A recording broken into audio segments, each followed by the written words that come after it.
I need some traction. You need some traction. Hey everyone, Lloyd Lobo here, co-founder at Boast AI and Traction Conf. Today's webinar is brought to you by Boast AI Launch Academy in partnership with Founder Institute, Lazaridis Institute, and BCF Ventures. Today's speaker is an old friend and a serial entrepreneur, internet marketing guru that I respect a ton. He spoke at Traction a couple of times before. Overall guru in the SaaS marketing startup space, working for emerging startups to like Fortune 500 leaders, helping them grow and drive more revenue. And then in the last little while, what I've seen Sujan do is like buy a bunch of companies, grow them, and turn them into profitable ventures and sell them. And I was very intrigued by this because in the last couple of years, this whole concept of micro private equity is taken off. People are, rather than starting their own company, they're finding companies that they can buy into and then grow them from like 1 to 10 or 10 to 50. So it's a very, very interesting concept. And Sujan's here to tell us all about it. And when Sujan's not growing companies or being a total internet marketing badass, he races cars, right? Motorcycles and cars, yeah.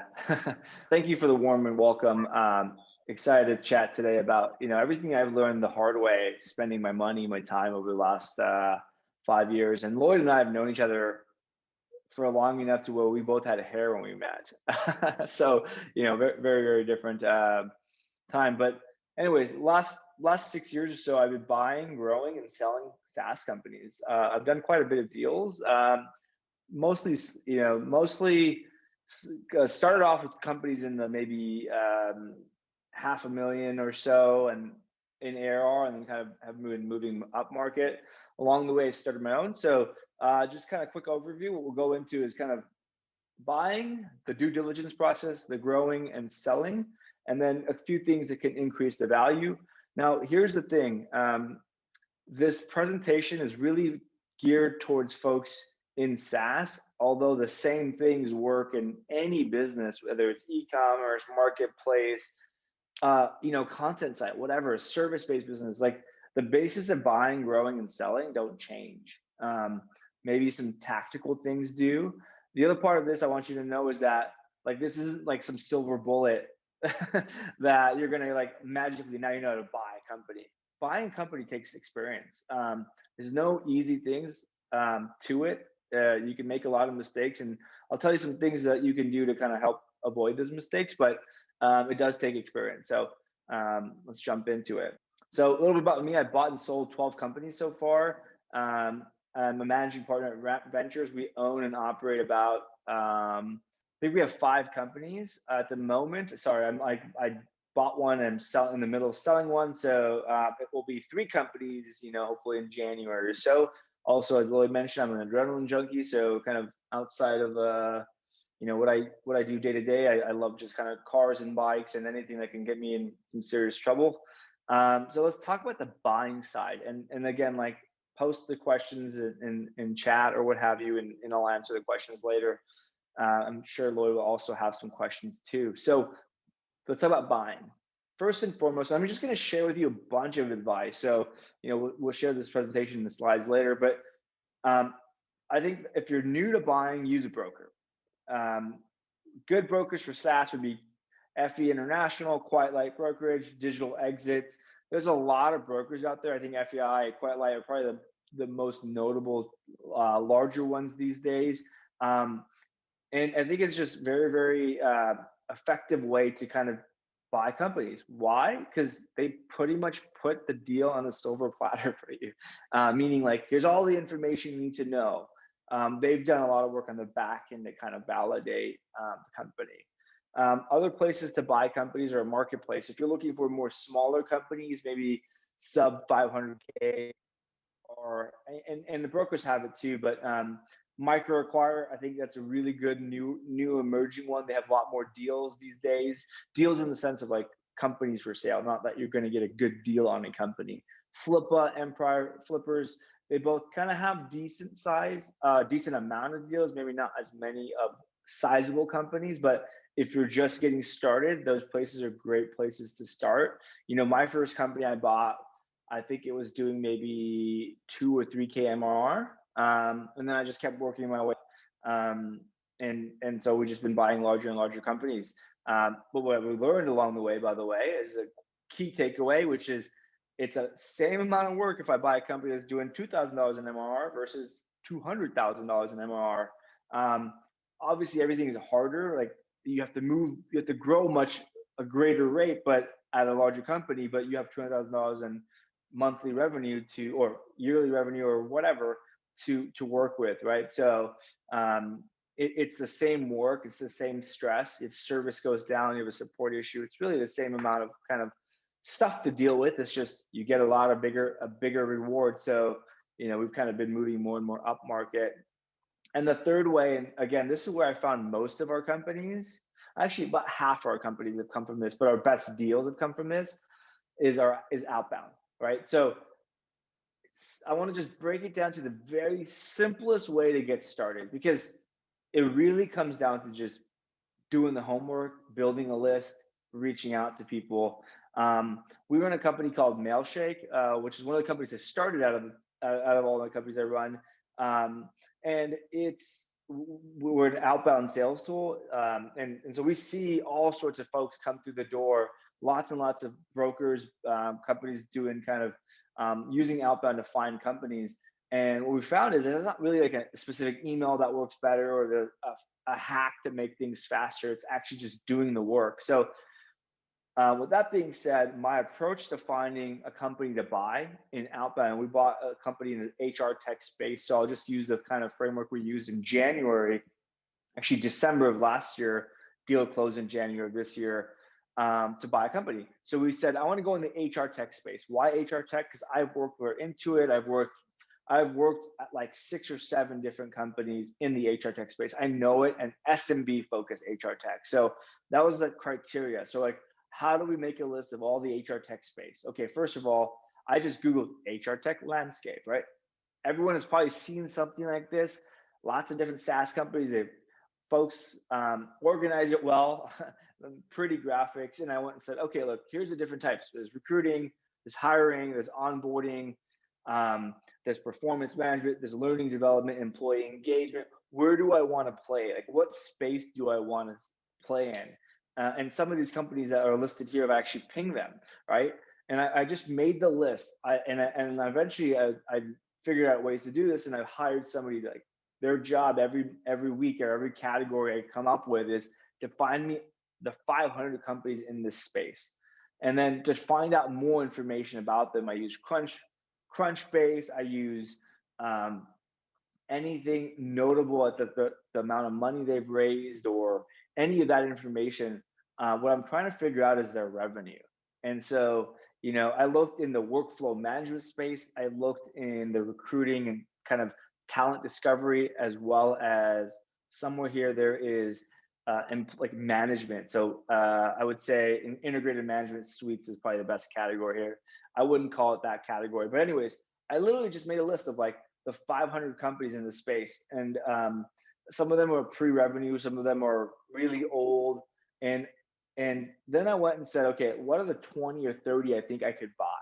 And I weeded out the ones that have raised a ridiculous amount of money. And the way I say that is that, like, if you want to go buy a Series B, Series C startup, well, they've raised too much money to sell to you for a good price. So my 2 cents is I wouldn't waste your time with folks that have raised a Series A or later. Usually you want to go after somebody who hasn't. Again, if you're willing to go pay up money and you're willing to go spend $20 million, $30 million, $50 million, different story. But what I'm talking about here is buying a SaaS company for something around 2 to 5x revenue of their last 12 months revenue. You're gonna have to go after mostly unfunded startups or Series A or earlier, as those are more likely to sell. If they have raised money in the past, then it'd have to be a long time. I would say 5-7 years plus that they haven't raised money. VCs or capital partners want to get out at that point because they don't see that exiting well. And again, there's plenty of companies that have raised money that haven't ever raised a round after that you could buy from. It's just, again, making the list, doing the work, finding out who they are, how much traffic they get, how much, how many customers do they have, right? A lot of this you can find on their website. Oh, I have 20,000 customers, or like 50,000 customers. Like if you go to Mailshake, you can see we got 41,000 customers using it. Well, you do a pricing, you go to a pricing page and you can do the math of like where the revenue would be.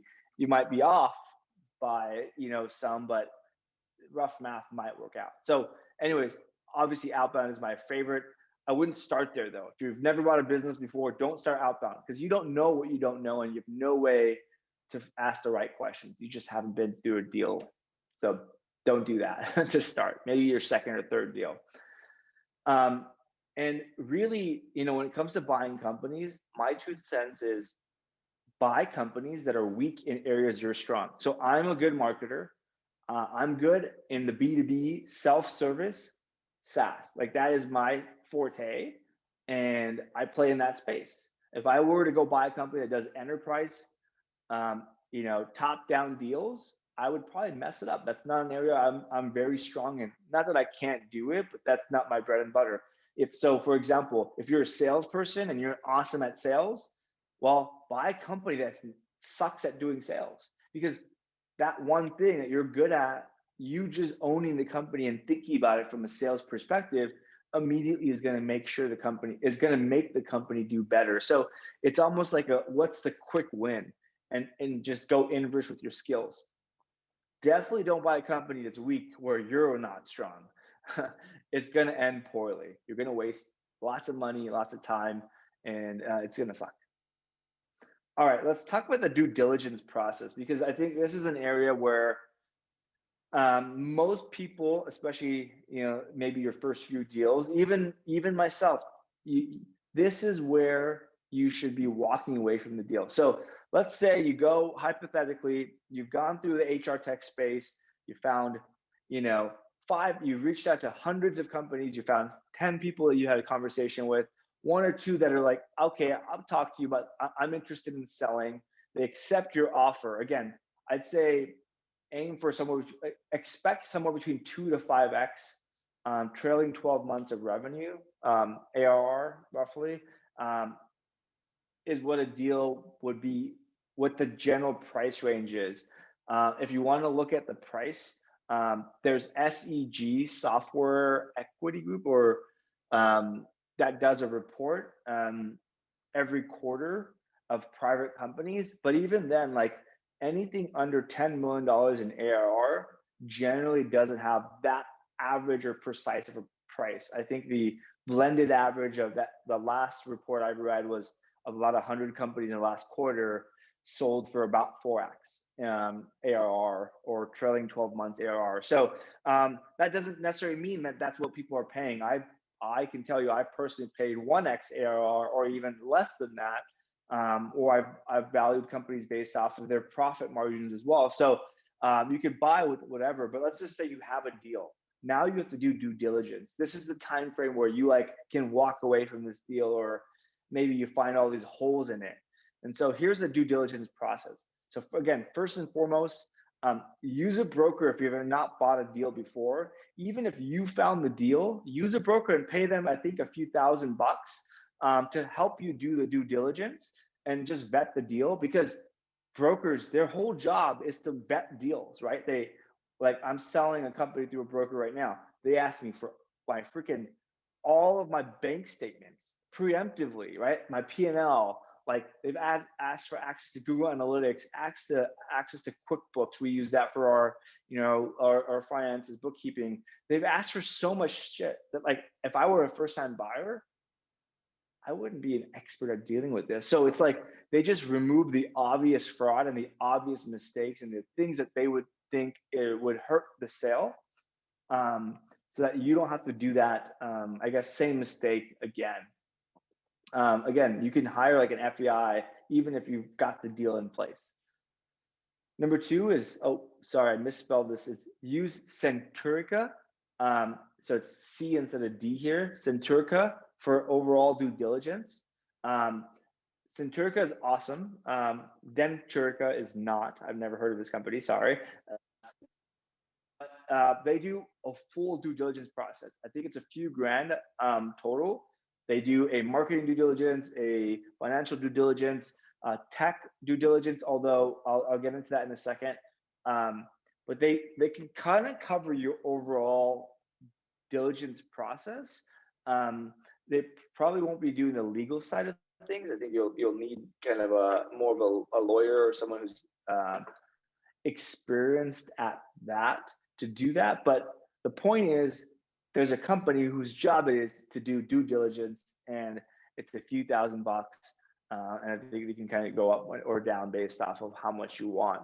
That will cover your ass, right? The last thing you want to do is buy a company, think they're doing X, but they're really like they spend a bunch on PPC to inflate their metrics, or maybe they sold to their friends, or maybe they bought their own service and they're like fraudulent, folks. And not saying that most people do that, and things like Stripe and ProfitWell or any churn analytic, any SaaS analytics platform will help you kind of avoid that. But there are companies out there, and especially the smaller you get, the easier it is to hide or get away with this kind of scammy or fraud stuff. Or let's face it, maybe they get a lot of traffic, but it's coming from like some other country that's not going to ever convert, right? You want to look at that, and you might not. I've bought a company that most of the traffic comes from India and Pakistan, and most of their customers are US based, and the price point just doesn't match the traffic. And so although they had, I think it was like 100,000 visitors a month, only about 12 or 13,000 visitors came from US that were the addressable market that we're selling to. So 100,000 didn't really mean anything. The 12,000 did, and you have to look at that. Unfortunately, I found out I was an idiot, and I found out after the fact. So most people on here are probably not technical or technical enough to do a technical due diligence, meaning review code, review the setup, the architecture, the database, the kind of infrastructure or DevOps related things. So hire a technical expert to do this. What I do is anyone that is, well, first of all, I don't have a specific recommendation because there is no specific person. If the product you're buying is on Rails, you got to go find a Rails expert. Why? Because they're the only person who's going to know this. And you want to find someone and pay them money. You can come up with a fixed rate. You can say, hey, I need 10 hours of time for you to review this. What's your rate for, what's your hourly rate? Whatever it is, you want to pay them money because you want their actual feedback, right? And you want this to be a third party and not their devs walking you through it. And you don't want to be the person here, because if the person you hire, like let's say an Angel.co, or it's a CTO or a DevOps person, their best interest is in your hand. It's just for you. Whereas sometimes your best, if you're looking at buying a company, you might be kind of like looking at this from an emotional standpoint and not like a factual one. And so it's like getting the decision and like the facts straight is very, very important, and you just can't do it all the time. So let's talk about growing a company, because I think this is the fun part, right? In my opinion, there's a handful of ways to grow companies, and they're very, very simplistic. Again, I've done this many, many times. So I didn't mention this earlier, but before buying companies and doing what I'm doing right now at Rat Ventures, I've been doing marketing for about 16 years. I've worked with all types of companies, from like Airbnb, Expedia, like lead gen companies, e-commerce, what have you, to a lot of SaaS companies, most of which are unknown and some of which were on those slides in the past. But anyways, so I've done a lot of growth, and I've distilled it down to a handful of things that you can use to grow your companies. And the tactics you use that go based on the strategy will differ based off of kind of where you lie in terms of the size of the company, the specific position of that company and whatnot. So first and foremost, avoid wasting time by creating a growth plan while negotiating the acquisition. So what I usually do is I find like a general category I like. I go reach out to folks. I actually don't know how I'm going to grow those companies. I don't know what I'm going to do with those companies because obviously the growth plan depends on what company is. From there, while I'm negotiating the deal, while I've got the person saying yes or they're interested, then I'll think about how to grow the company. And this helps you avoid wasting time when you do something, a growth plan for a company you'd never buy, but it also helps you avoid wasting time on companies, like building the growth plan before you close the deal, right? And I usually do this on a piece of paper, one 8x11 piece of paper, white, note, nothing on there. And I'm like, I write out what I want to do. If it doesn't make sense on a piece of paper, a single sheet of paper, it generally means it's too complicated. It's unlikely to work. So what are some ways to grow it, you say? Simple thing is, you have website has traffic, website has customers, trial, whatever, increase conversions. It might be visitor to trial, it might be trial to paid, it might be trial to activation, it might be, you know, visitor to paid customer. It might be visitor to demo because you do top down, or you sell through a demo, or it might be visitor to webinar to purchase, right? I don't know what the funnel looks like for every company, but I can tell you a growth lever is always increasing conversions, right? Well, first and foremost, you need to understand what their conversion rate is up front, right? So this might be something you figure out during the due diligence process. Is like, hey, what are their conversion rates? And then you have to ask yourself, based off whatever they say, are these conversion rates I can improve? Is there ways I can improve them, right? Maybe I can do it through A/B testing, or maybe I can do it through redesigning the website because it sucks. Maybe it's ugly, or like there's just not a clear call to action. Most of the time I found that increasing conversion is the simplest way to grow a company. So I start there. And by the way, these are not necessarily in order. It's just that one happened to be first.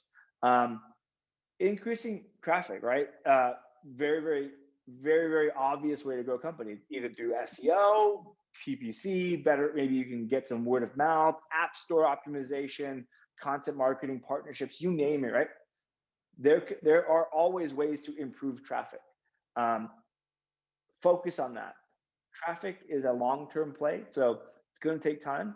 I always try to focus on SEO, kind of how do I get word of mouth and content, and you know, maybe we can do some partnerships along the way.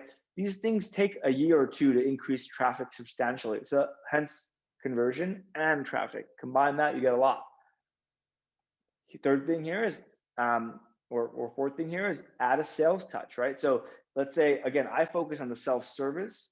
Generally, I will find companies who are doing not doing sales, or doing a bad job at sales, typically not doing sales. So I'll find self-service companies that I can go and add a sales touch to, and boom, I can increase sales just by having a sales touch. Now, again, like, it's not like you add a salesperson and you touch every single user and boom, it gets converted, you get more conversions. No, you got to figure out where in the buyer cycles can you add a sales touch, right? It's not as easy, but that's something you can do during the due diligence process. So obviously sales touch will also, what sales touch does is it increases conversion rate, and it increases ARPU, or the contract value, whether it's and potentially reduces reduces churn, aka increases LTV, because you're demonstrating what the heck the product does. You're weeding out the people who mistakenly thought something, that your product does something different than it does. So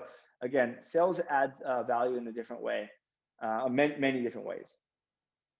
Expansion revenue through better sales and customer success people or process, right? So let's say the company does have a salesperson. Is there a better way to do sales? Is the salesperson, let's say the site gets 1,000 leads a month. Are they just talking to every single person? And do you need like a $70,000 a year employee, $100,000 a year employee, or $50,000 a year employee talking to every single person? Or maybe you can consolidate the success and sales role, and you find out through some data enrichment or conversion improvement, or that 1,000 should actually be 2,000, or maybe you say 1,000, actually of those 1,000, I only need to talk to 300 of them, right? Because only 300 are good. So whether it's better people, right? Consolidating the people, right? Better, lower costs essentially, or a better process. One way or another, all of those things can improve revenue. And again, I say expansion revenue because generally, when you have customers, the easiest opportunity to grow is not getting more customers, is to get more revenue from your customers. And just by engaging people at that time, engaging your customers is a fairly low touch, like easy win. It'll either work, or you'll have to take 4 or 5 different stabs at making it work, or it won't. It is definitely a possibility. Expand the product offering, right? Like, so, you know, we bought this company called VoilaNorbert.com. It's an email finding tool. We added email verification. We added data enrichment. Both those things improve the revenue. I think email verification increased revenue, I want to say 15, 20%. I mean, that was about 3 months of dev work to add that product. But over the last, you know, pretty much 20% net, 20% gain, just one product, 3 months of work, right? Data enrichment was a little bit more, but it took a lot longer. So either way, there's opportunities. Can you expand your product, right? Look at HubSpot. HubSpot's a public company, very good example. Look at Shopify. They just keep offering more products, right? Maybe some of them have been through acquisition. Some of them just been like, hey, now we're just gonna add a way, you know, use Shopify for purchasing across the board. Again, more revenue from their existing customers, existing value, or more revenue because they expand the customer base that they can serve. Better UX, very, very hard to do, but very simple concept. Generally speaking, I think SaaS companies suck at usability. I don't know how to do X, Y, Z. It's too complicated. It's too convoluted. It's too hidden. Those are generally the biggest problem, right? Do me a favor. If you're a QuickBooks user, how can you get to the P&L of your last year in like 3 clicks? No freaking possible way, unless you've designed a like shortcut bookmark. Again, like end user, like me as a business owner, I want to know the P&L. I can't, every time I go to QuickBooks, it takes me like 4 or 5 minutes to figure out how to get there, unless I bookmark it, or I make a, you know, I save a custom report, and even then, like, it doesn't get me to the right month I want to view, right? So again, like, biggest companies in the world still have a UX problem. I always find that like improving the UX and simplifying it, making it easier to use, always helps revenue. Some of it helps revenue because you get more customers. You get customers talking about you more, you get word of mouth. Some of it helps increase revenue because people don't churn as much. So many different ways. Ultimately, it makes a customer happier by making the product easier or better. Better support. Lowest hanging fruit here. This is the easiest to do. Generally, people suck at doing customer support. Do a better job. Be more attentive. Make customer support easier. Write help docs. Create videos that walk through the product. Do webinars. Whatever you do, just you could simply decrease churn. You can increase activation, and ultimately increase revenue by just doing a better job at support. And you can reduce churn by removing or reducing friction. So that's a very vague statement, I know. I don't know what product or what company and what the friction is, right? That statement applies to every single company out there. I just talked about QuickBooks, the better UX, there's a lot of friction there, right? What can you do? And in fact, like when day one, when you buy this company, or even during due diligence, you could look at the customers, what they're saying about the company, what they're saying good and bad, or eventually talk to the customer, right? Like maybe a survey, a feedback form, or something that can just start to say, hey, like, what do you love and what do you hate about this thing? What do you wish it could do, right? And when you start to ask and engage in conversations like that, you'll find out clear friction points that you can either reduce, sometimes you can remove them. So either way, something you can do to grow the company. And again, it's not as obvious, but these little things like reducing friction for your customers help fuel word of mouth, happier customers, longer customers, what have you. All right, and then be great where your competitors suck. So first thing I do when I actually look at companies, when I'm in that due diligence process, is I'll say, okay, what are the competitors here? Most of the time I've already talked to the competitors. So I've looked at the competitors. I'll look at G2, I'll look at like, Google like reviews. I'll pretty much look at all the third-party review sites and figure out what they're really good at, like the 4 or 5 things they're really good at, what customers love, and the 4 or 5 things people hate. I'll try to just stack rank them all and then say, oh, like everyone, like they suck at this. I'm just gonna be amazing at that. That's gonna be my focus, right? So we bought this company 2 years ago called Right Inbox.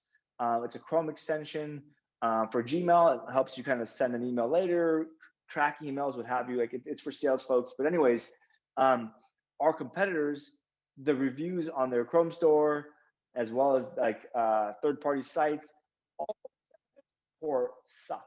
So we just made sure we did a great job at support. That was our key differentiator. And again, it was like a very like small sliver improvement, but it compounds year over year. All right, now let's talk about selling. So again, still no silver bullet in selling. Buying, selling, building is difficult. Hopefully these principles I share with you kind of help you save time and just get a deal done. So simple thing to say about selling is if your company is less than $2 million in ARR, just save yourself a lot of time and agony and use a broker. And why I say that is that you're just too small to be strategic. Most of the time, you're too small to be strategic. And you're going to be selling to, your market is too big. Like a lot of people have $2 million checks, a lot of people have a few $1,000,000 to spend to buy a company. And so you ultimately need to go to where those folks are, right? Where do they go? They typically are looking at brokers. When you get above 5 million in ARR, the buyer pool actually gets smaller, but they get more institutional capital, private equity, like people who professionally do this, sit here. And so, I mean, or buy companies. And so you don't need to rely on a broker. There's more obvious places to go, but save yourself some effort. And the brokers will charge you a fee, but it will be worth it. Trust me. Having used a broker or not broker, it's always worth whatever the fee is. Usually somewhere like 10 to 15%. It's a tough one, but it is what it is to bite the bullet and pay the fee. All right, so here's like the simple thing I do, and you could do this when you're small as well, but it really works well when you're above 2 million, is you make a list of potential acquirers, good or bad, right? Who do you think you would be strategic to? And start to build a relationship from them, build a partnership, a relationship from day one. So start with a partnership, right? Like, hey, you're selling to the same customer. Maybe you can co-promote each other. Maybe you can start a guest post. You can start with some marketing related thing and just get the conversation going, because it will be easier to sell to them if they know your name. It'll be easier to sell to them once they work with you and they know who you are and whatnot. But do this day one. And then you might build a list. Every one of our companies we buy is a list of like 50, 60 people. It's so broad, right? Like if you look at Mailshake, if we're not planning on selling anytime soon, but like who could buy us? CRM companies. There's plenty of CRM companies. There's like hundreds, right? That alone. Maybe service businesses, private equity firms. Okay, well, I can't really do anything strategic with them, so we'll take them off the table. But like other people who sell to salespeople would buy Mailshake. And so I'm going to make a list of, I think the list is like 500 people that could buy Mailshake. Now, not that they would, and I don't even know how viable it is, but to start with, I'm going to make the list of that 500 people and start to do some partnerships and relationships with. Out of that 500, most likely it might be 10 to 20 people who actually end up building a relationship with. But that's much better than nothing and working on selling the company when you're actually ready to sell. I learned this from a buddy of mine, Mac Lackey at Exit DNA. He has a course on exitdna.com, no affiliation or no, like, I don't get any kickback or anything. It's just like really awesome course on like selling your business. And you want to start to sell your business 12 months. You want to start prepping your business 12 months before you're ready to actually sell. So You want to have the last 12 months need to be clean, need to be turnkey, what have you. Like it needs to be amazingly run for 12 months minimum.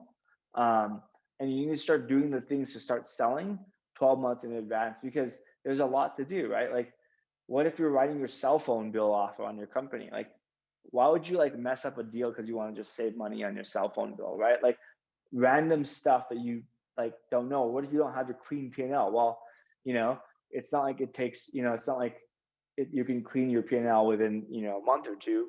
You need time to kind of pass. So a couple things to help you increase the exit value. Again, not silver bullets, but principles that you should be working towards or can work at. The rule of 40. So your growth rate plus profit need to add up to about 40%. So if you're growing by 40% and you have no profit, cool, still fit in that, right? If you're growing by 50% year over year and you have a little bit of negative profit, you're losing money, that's okay too, because it's mostly off of revenue, not so much profit, because the buyer or whoever the operator is going to be knows how to make money and they want to try to get the scale to make the most money.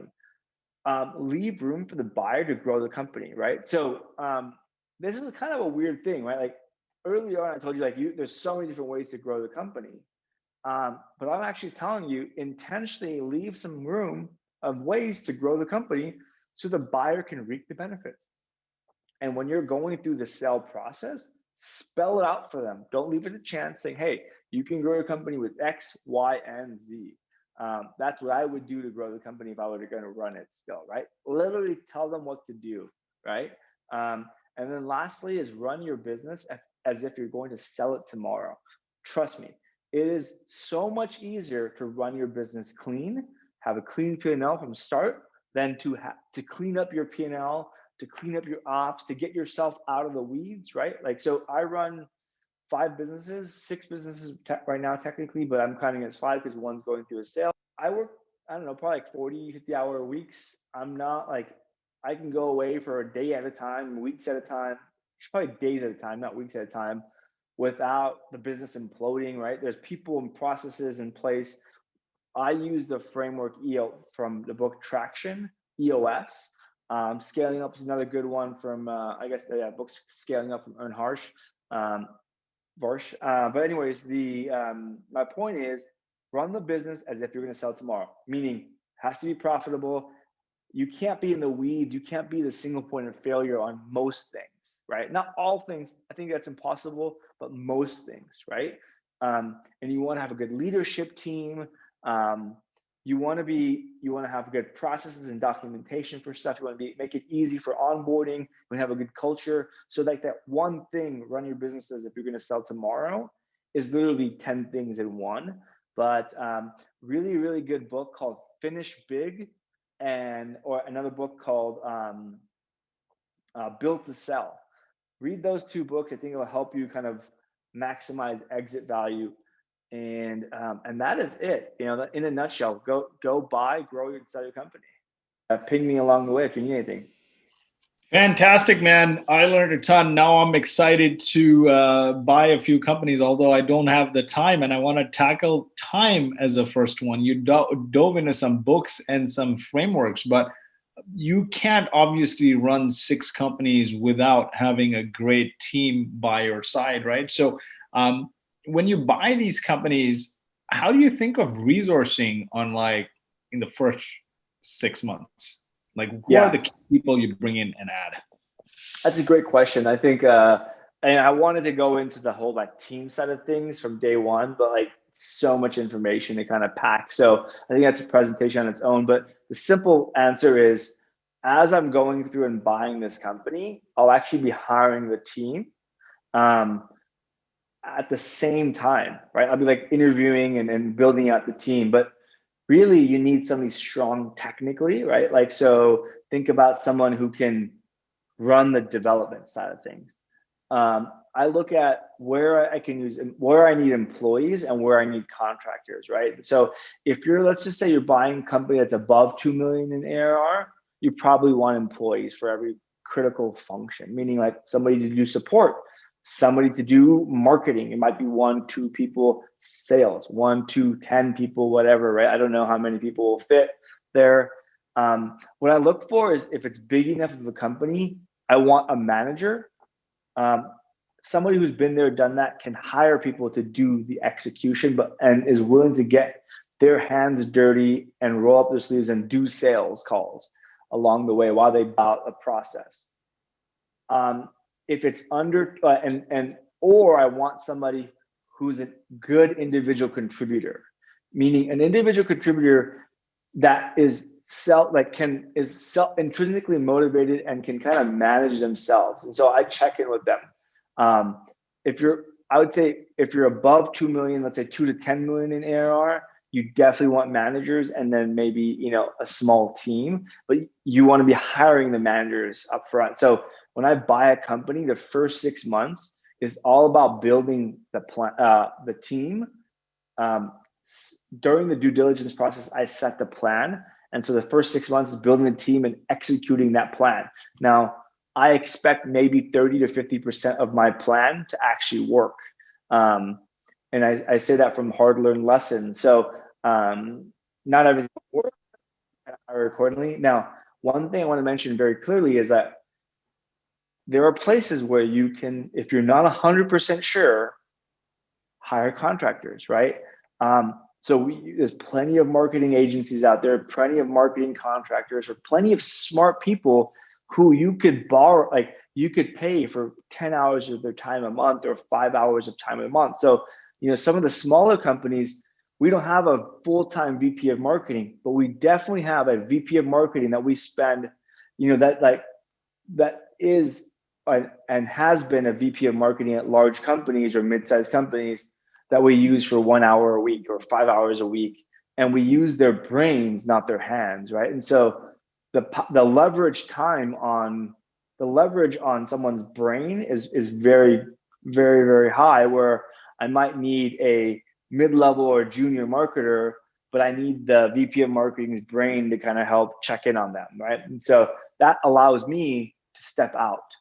And again, like, this isn't I buy the company, I build a team, I'm out of there. No, I'm running the damn company for the first 6 months.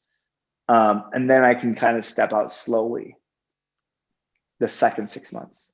When you say you're running the company, what specific functions do you see yourself doing in those first 6 months? Because, you know, you are a very tactical internet marketing business whiz. Where do you fit in tactically versus strategically, and where do you leverage people to do the tactics? Yeah, so again, like I told you earlier, like, buy a company where you're strong, buy a company that's weak where you're strong, or just figure out your strength. So like I can do marketing, I can do product, like I can run those departments, right? I can't, and I've learned over the years sales and support. So those are kind of like, I don't know enough about, I do some sales, but I definitely don't want to be, you know, being an SDR, picking up phones or doing demos. And so those are functions I'd hire, but I know the sales strategy. I don't want to be doing support, but I know, you know, this is how I want people to be speaking to customers. And so, yes, and generally what I do is I lead marketing, I lead the product, which then drives the development side of things. And so I can get a good individual coder, maybe 1 or 2, again, depends on the size of the company. But yeah, I'm generally leading those 2 groups. And then I'm trying to craft a vision for the company. So like almost like the CEO of this company. And reality is, like, you don't need a true CEO unless you're at a certain size, right? The limitations like time is actually beneficial. Typically when you're buying these companies, you're not buying, like, you know, at Boast, you guys are trying to like revolutionize something. When you're buying a SaaS company like this, you're not going to be the first one. You're not going to be the market leader. There's going to be a market already. And so a lot of the stuff is kind of already, the path is kind of already set out in front of you. And then I continue to operate my companies. A lot of other folks that buy companies don't actually operate them day to day.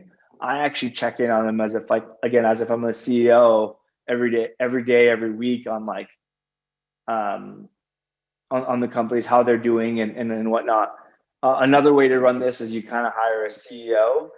And that's, I would say, you know, smarter way to do it, but a bit more risk because you're relying on that person to actually know what they're doing, or, you know, on their execution skill set. Tactics to find a VP of marketing, whether it's part-time or... I just go outbound, to be honest, right? I just go outbound on LinkedIn and just go ping. I just make a list of people, look on LinkedIn and ping the top folks, like ping the top marketers and ask them if they know any good VP of marketing. Marketers are really, really good at marketing themselves. That doesn't necessarily mean they're a good marketer. And a person with a big, strong personal brand doesn't make them a good marketer either. You need a good VP of marketing will have done twice before what you're trying to achieve at your exact type of company. So don't hire an enterprise marketing person if you're B2B on the SMB side. So hire somebody there. You know, some folks I see in the comments are talking about hiring on Upwork, TopTal. I think those are great places to start. I think that can get you some tactical stuff, but I find it's hard to get kind of the leaders on that front. Based on your experience, what is the smallest size in ARR, MRR you feel it makes sense to buy where you're not buying a job, but you're really buying a business? I think there's always a job, dude. There's always a job. You know, I think when you put money to work, that's the job right there, right?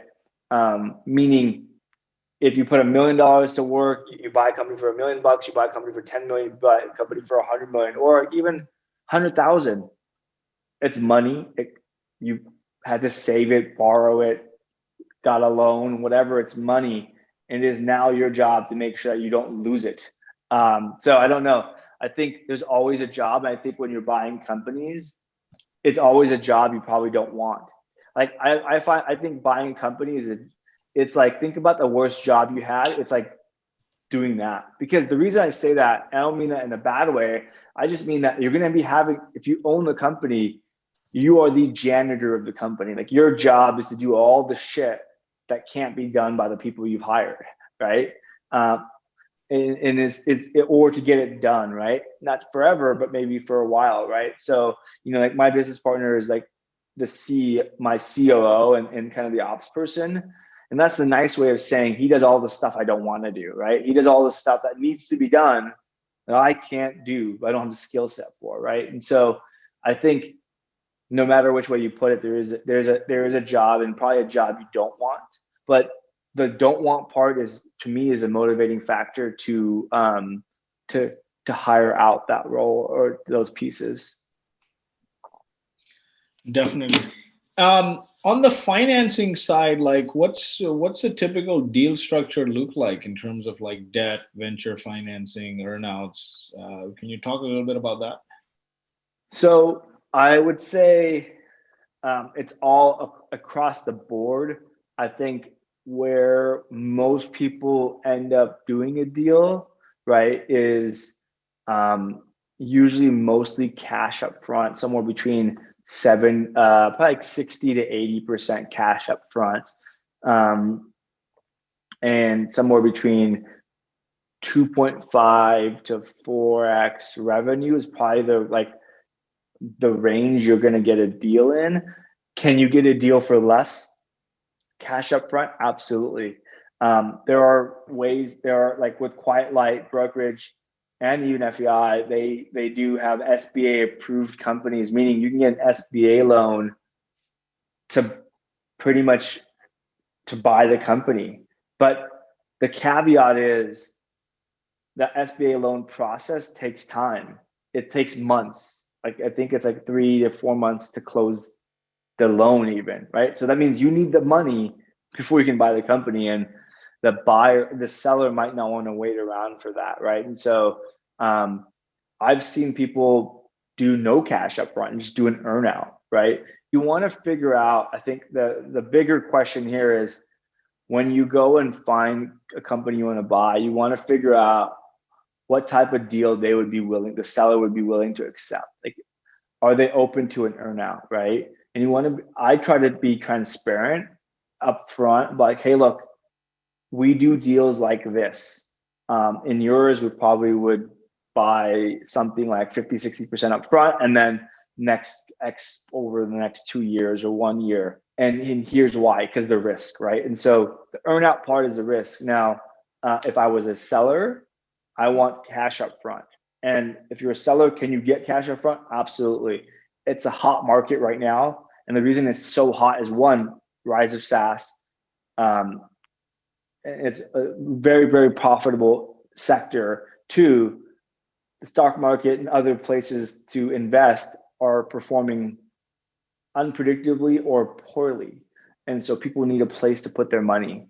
And I've seen people, I've seen deals where the buyer is still trying to secure funds while from maybe investment firms or, loans, whatever, while they go buy a deal. So, I think it's all over the place. I don't think there's a standard. I think generally, if I were a seller, I only want to work with people who have secured funding. And that's one of the questions I have when I talk to a buyer, is like, hey, how are you planning on funding this deal? Do you have the cash already? And if the answer is no, I'm like, thank you for your time. What is the ideal scenario when you buy a company? As little cash down, as much earnout? Ideally, like little to no cash up front, as much of the earnout as possible over a course of I think 2 years, right? And I say 2 years because after 1 or 2 years, whatever happens, the company is pretty much it's your doing, not the founder or not the original owner. So and you also want to try to get the owner kind of out of the way and avoid lawsuits and stuff like that. So yeah, I'd say maybe 40-50% up front, the rest over the course of a year or two. Like I said, usually what happens is 80-90% up front, and then the rest over the course of a year or two. But yeah, I think the minimizing the cash investment up front, which is the risk part, would be the best. When do you decide this is the right time to sell now? So my approach has always been that we try to grow the company somewhere between 3 to 10x. That's the range I'll look at. If it's under 3x, I don't even touch it, because if it doesn't work, I'm screwed. It doesn't work, you're out a lot of cash, or you have to offload it, and it's not a growing business. So I try to grow it 3 to 10x in somewhere between 3 to 5 years, right? Some people in the space will hold it forever, right? And just keep riding it up, or riding it with slower growth rate. I kind of up and to the right, 40-50% year-over-year growth minimum to make it worth my time, or make it worth the while. But yeah, in terms of selling, I look at this as what revenue do you want to try to get to before it makes sense to sell, right? And so for me, I have one business that we run the whole thing. There's no profit. We just run it for growth. So I make my money on exit. And so I'm looking at this as what's the biggest exit I can get in 3, 5, or 10 years? And is it worth that time frame to hold for that time, right? And so we decided for this one company, I won't say the name, but 5 years is the number, where it's okay, after 5 years, I'm a little uncertain about the industry or what happens. 5 years max, and what can I do to grow it at that point? The reality is, the perfect time to sell is based off of so many more factors than what you have control over. And you want to try to sell, I think, in conditions where the market's up, not stock market, but I mean the industry is growing and not contracting. So you have tailwind on your industry. Your business is growing, and it has not just last 12, 18 months of growth, but is on the trajectory of forward-facing growth. And I'm not saying has to be 40-50% year-over-year growth, but if your business is growing 10-20% year-over-year, fine. Make sure you still can grow it when the buyer buys it, because they're paying. The reason SaaS has such high valuations is because there's growth kind of built into it. How do you value companies when you acquire them? Like, do you use an outside firm, or is there like some gut metric you go with? The outside firms, here's the thing about valuation, external or third-party valuations, is whatever an outside firm will tell you, whatever number you want to hear, right? I can get a valuation of $100 million. I can also get the same company, same exact numbers, valuation of $5 million. So I think the valuation, folks, is rigged based off of, you go find who you think has similar qualities to evaluate a company that you do or you want in your favor, essentially. But I think the market is really what sets it, right? So think about companies sold in the last 12 months. I think SCG, Software Equity Group, has the best kind of data on this, because they look at, and even their data is still skewed to like what they have access to, but they're at least looking at hundreds of deals. So I think I look at fair market value, and then also, and just working through with many brokers and buying deals, I'd say somewhere around 3x trailing 12 months revenue is fair, given a healthy profit margin and somewhat of a growth rate, and at least not a decline. You recommended a bunch of books. That was the traction, the scaling up, and you said build to sell. Any sort of books or podcasts on like this kind of stuff? So another one was Finish Big. That's a really good book on just kind of selling and how to communicate it and whatnot, and all the whole process of that. Podcast, really good podcast called Acquired Podcast. They just talk about like whatever startup, and then like from start to inception to acquisition or IPO, the whole story behind it. They do a good job of kind of researching and whatnot. I think that's my favorite podcast. To be honest, I think that's the only one I listen to. Sujan, this has been an absolute pleasure.